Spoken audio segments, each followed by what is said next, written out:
Bonjour à tous et bienvenue dans cette nouvelle vidéo du chapitre sur l'égalité de Pythagore. Alors aujourd'hui on va voir la deuxième application du théorème de Pythagore, à savoir démontrer si un triangle est rectangle ou pas. Alors on l'a vu, l'égalité de Pythagore elle est vraie dans tous les triangles rectangles. C'est-à-dire que dès que j'ai un triangle rectangle, je sais que l'hypoténuse mise au carré est égale à la somme des carrés des deux autres côtés. Quand j'ai un triangle dont je connais les trois longueurs, justement je vais pouvoir savoir s'il est rectangle ou pas. En effet, si j'arrive à vérifier l'égalité de Pythagore, alors il sera rectangle. Si j'arrive pas, il ne sera pas rectangle. Alors on va voir les deux cas suivants. On va commencer par le triangle MNP. On va commencer par repérer le plus grand côté. Donc ici, le plus grand côté, c'est MN. Donc si jamais le triangle est rectangle, ce côté-là, ce sera l'hypoténuse. Pour l'instant, je ne peux pas parler d'hypoténuse parce que le triangle n'est pas rectangle. Et l'hypoténuse n'existe que dans les triangles rectangles. Donc le plus grand côté, c'est MN. Je vais donc calculer MN au carré. Et dans un deuxième calcul, MP au carré plus NP au carré.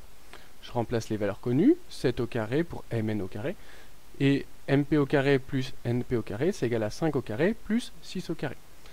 Donc Mn au carré fait 49, et l'autre terme, NP au carré plus NP au carré, ça fait 25 plus 36, ça me fait 61. Maintenant je compare les deux résultats, je vois qu'ils sont différents, l'égalité de Pythagore n'est pas vérifiée, donc le triangle MNP n'est pas rectangle. Voyons maintenant le deuxième cas. Maintenant, dans mon triangle, le plus grand côté, c'est JO. Je vais donc calculer JO au carré d'un côté, et puis EO au carré plus JE au carré d'un autre côté. Je remplace les valeurs connues. Donc JO au carré, ça fait 8,9 au carré, et EO au carré plus JE au carré, ça fait 3,9 au carré plus 8 au carré. Là, j'ai juste remplacé les longueurs. Je calcule les carrés à la calculatrice, et là, je me rends compte que ces deux calculs ont le même résultat.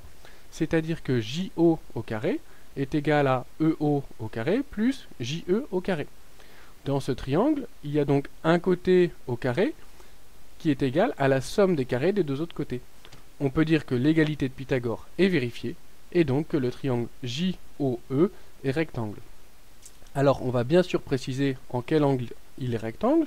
Donc là, il est rectangle au sommet E. Je peux coder ma figure. Au passage, l'hypoténuse, c'est le plus grand côté, c'est JO. C'est très simple de vérifier si un triangle est rectangle quand on connaît les trois longueurs. On calcule le plus grand côté au carré, on additionne les deux autres côtés au carré, on compare les deux résultats des calculs. Si c'est égal, le triangle est rectangle. Si c'est pas égal, le triangle n'est pas rectangle. Maintenant, à toi de t'entraîner, à toi de jouer.